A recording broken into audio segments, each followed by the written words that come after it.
दोस्तों, क्या आप जानना चाहते हैं अमरनाथ शिवलिंग के रहस्य के बारे में? आज हम जानेंगे अमरनाथ यात्रा के महत्व और बर्फ के शिवलिंग का रहस्य।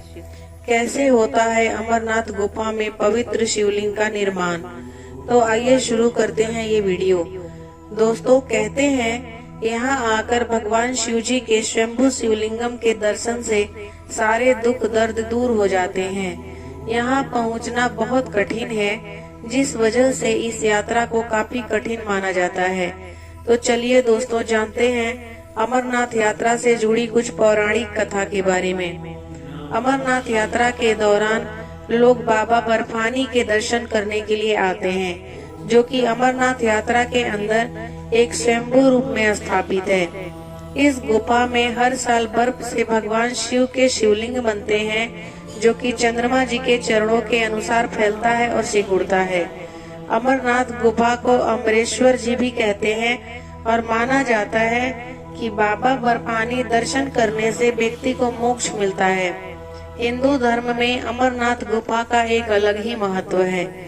जिस समय घाटी से पानी को बाहर निकाला गया, उस दौरान महर्षि भृगु हिमालय की यात्रा करते हुए उसी रास्ते से निकल रहे थे और उन्हें तपस्या करने के लिए किसी शांत सी जगह की तलाश थी। ऐसे में वो खोज करते हुए अमरनाथ गुफा पहुंच गए, जहां उन्हें बाबा बर्फानी के दर्शन हुए। अमरनाथ जी के गुफा के दर्शन करने की एक और कहानी है। गुफा को एक बूटा मलिक नाम के चरवाहे ने खोजा था। कहते हैं 15वीं शताब्दी में बूटा मलिक को एक संत ने कोयले से भरा बैग दिया था, और जब वे थैले को लेकर वापस लौटा तो उसमें कोयले की जगह सोने के सिक्के थे। बूटा यह देखकर हैरान रह गया और संत जी को धन्यवाद करने के लिए जब वो उस जगह पे पहुंचा, वहां उसे कोई संत नहीं मिला, बल्कि उस जगह पर उसे भगवान शिव के शिवलिंग की एक गुफा मिली। कहते हैं तभी से अमरनाथ यात्रा की शुरुआत हुई। एक बार देवी पार्वती ने देवों के देव महादेव से पूछा, ऐसा क्यों है कि आप अजर हैं, अमर हैं, लेकिन मुझे हर जन्म के बाद नए स्वरूप में आकर फिर से बरसों तप के बाद आपको प्राप्त करना होता है। जब मुझे आपको पाना है तो मेरी तपस्या और इतनी कठिन परीक्षा क्यों? आपके कंठ में पड़ी नरमुंड माला और अमर होने के रहस्य क्या है? महादेव जी ने पहले तो देवी पार्वती के उन सवालों का जवाब देना उचित नहीं समझा, लेकिन पत्नी हट के कारण कुछ गूढ़ रहस्य उन्हें बताने पड़े। शिव महापुराण में मृत्यु से लेकर अजर अमर तक के कई प्रसंग हैं, जिनमें एक साधना से जुड़ी अमर कथा बड़ी रोचक है, जिसे भक्तजन अमरत्व की कथा के रूप में जानते हैं। पौराणिक मान्यताओं के अनुसार अमरनाथ की गुफा ही वही स्थान है जहां भगवान शिव जी ने पार्वती जी को अमर होने के गुप्त रहस्य बतलाए थे। उसी दौरान वहां उन दो दिव्य ज्योतियों के अलावा तीसरा कोई प्राणी नहीं था। न महादेव जी का नंदी और न ही उनका नाग, न सिर पर गंगा और न ही गणपति और कार्तिकेय। गुप्त स्थान की तलाश में महादेव जी ने अपने वाहन नंदी को सबसे पहले छोड़ा। नंदी जी को जिस जगह पर भगवान शिव जी ने छोड़ा उसे ही पहलगाम कहा जाने लगा। अमरनाथ यात्रा यहीं से शुरू होती है। यहाँ से थोड़ा आगे जाने पर शिव जी ने अपनी जटाओं से चंद्रमा जी को अलग कर दिया। जिस जगह ऐसा किया गया वह चंदनवाड़ी कहलाती है, जिसके बाद गंगा जी को पंक्तचरणी में और कंठाभूषण सर्पों को शेषनाग पर छोड़ दिया। इस प्रकार इस पड़ाव का नाम शेषनाग पड़ा। अमरनाथ यात्रा में पहलगाम के बाद अगला पड़ाव है गणेश टॉप। मान्यता है कि इसी जगह पर महादेव जी ने पुत्र गणेश जी को छोड़ा। इसी जगह को महागुणा का पर्वत भी कहते हैं। इसके बाद महादेव जी ने जहां पिस्सू नामक कीड़े को त्यागा, वह जगह पिस्सू घाटी है। इस प्रकार महादेव जी ने अपने पीछे जीवन दायिनी पांचों तत्वों को स्वयं से अलग किया। इसके पश्चात पार्वती जी संग एक गुफा में महादेव जी ने प्रवेश किया।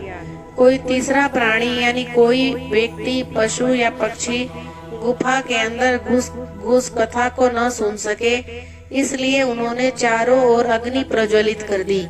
फिर महादेव जी ने जीवन के गूढ़ रहस्य की कथा शुरू कर दी। कथा सुनते सुनते देवी पार्वती जी को नींद आ गई और वह सो गईं और महादेव जी को यह पता ही नहीं चला, वह सुनाते रहे। यह कथा इस समय 2 सफेद कबूतर भी सुन रहे थे और बीच बीच में कूहू की आवाज निकाल रहे थे। महादेव जी को लगा कि पार्वती जी मुझे सुन रही है और बीच बीच में हुंकार भर रही है। चूंकि वैसे भी भोले जी अपने में मगन थे तो सुनाने के अलावा ध्यान कबूतरों पर गया ही नहीं। दोनों कबूतर सुनते रहे। जब कथा समाप्त होने पर महादेव जी का ध्यान पार्वती जी पर गया तो उन्हें पता चला कि वो तो सो रही हैं, तो कथा सुन कौन रहा है। उनकी दृष्टि जब 2 कबूतरों पर पड़ी तो महादेव जी को क्रोध आ गया।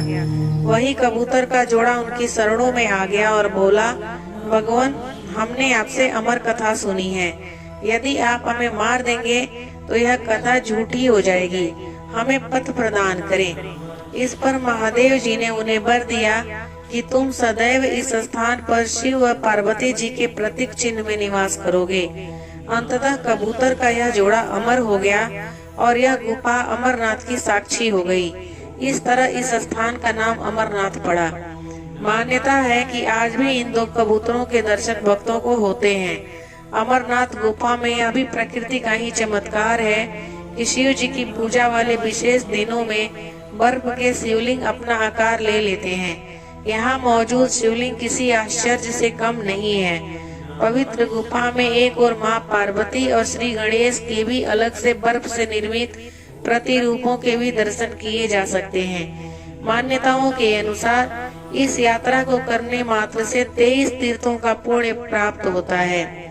अमरनाथ गुफा में यह भी प्रकृति और भगवान का ही चमत्कार है कि अमरनाथ की यात्रा के दिनों में बर्फ शिवलिंग जी का आकार ले लेते हैं। गुफा के अंदर मौजूद शिवलिंग किसी आश्चर्य से कम नहीं है। अमरनाथ मंदिर और इस मंदिर की गुफाएं भगवान शिव जी और माता पार्वती जी के अमरत्व से जुड़ी हुई हैं। यही कारण है कि इस अमरनाथ धाम को तीर्थों का तीर्थ कहकर भी बुलाया जाता है। तो दोस्तों, अमरनाथ शिवलिंग की कहानी आपको कैसी लगी?